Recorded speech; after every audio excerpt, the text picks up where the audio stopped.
Do you have air bubbles in your pool? Are they coming out of the returns on the side wall of your pool? And is it driving you crazy because you can't figure out why or where they're coming from?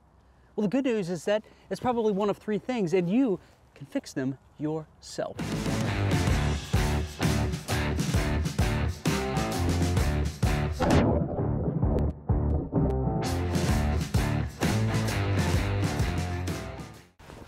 What's up, guys? I'm Christian with River Pools, and today we're talking about why you're getting bubbles in your pool, specifically from the returns. The good news is that it's probably one of three things, and you will be able to fix them yourself.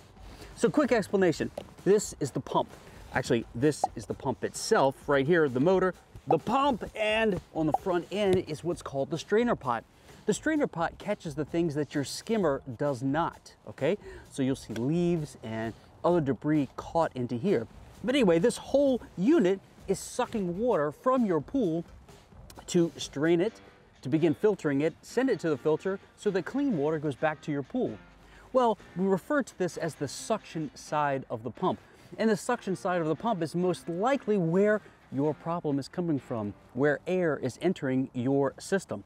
So potential issue number one is right here at this union on the front side of your strainer pot. And more than likely, it could be this little guy right here, this O-ring right here. That's it. Because if that is not seated properly, is compromised in any way, maybe it's just degraded over time, or there's a piece of debris that's stuck in it, or the threads are just not seated properly right here, creating a good seal, well then, my friends, the pump is trying to pull water. It's also pulling a little bit of air right there into the system, sending air bubbles to your pool.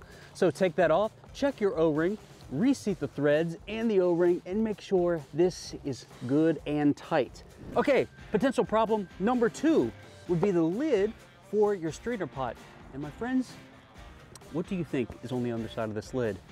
If you guessed O-ring, you are correct, because right there is another O-ring that seats this lid to the top of the strainer pot. The idea is that we eliminate air from being pulled in so that your pump is only moving water. Well, if that O-ring is compromised in any way, just like the O-ring from the union, debris could get caught in there, the O-ring could have worn down. If that's compromised in any way, then you don't get a good seal on the top of the strainer pot. And just like before, what happens is that air begins to enter the system. Just a little bit of air, and you won't even hear it. You probably won't notice it, other than you're getting air bubbles back in your pool, or your strainer pot is not 100% filled with water. Truth be told, sometimes there can be a little bubble of air at the top of the strainer pot. That's normal. But I'm talking about your strainer pot not being able to 100% be filled with water. You might see it's halfway or three-quarters of the way full. So if that's the case, check this O-ring and make sure it's seated properly. Now, let's head on over to the skimmer and talk about potential problem number three. The third potential issue that might be causing air to come out of the returns back into your pool is that you don't have enough water in your pool. The water level should be at least 2/3 to 3/4 of the way up the faceplate of your skimmer.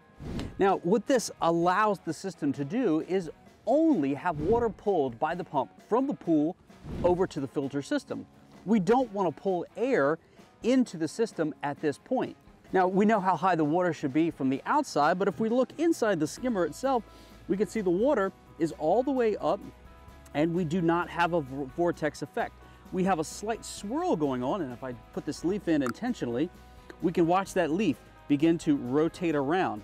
So the pump is drawing water, and only water, into the plumbing and sending it over to the filter system, and we can see that that's working properly.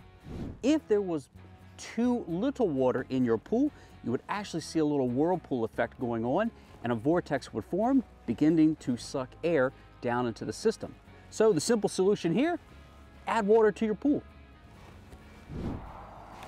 Okay, my friends, if you don't have enough water in your pool, that's an easy fix. You do that with a garden hose. But what if you need one of these O-rings? The safest bet is to contact your local pool service professional. They'll have replacement parts on hand, or check out your local hardware store. All of these fixes are easy to do. You can handle them yourself, but if all else fails, contact your local service professional. I'm Christian with River Pools. We will see you in a future video, my friends. Catch the wave.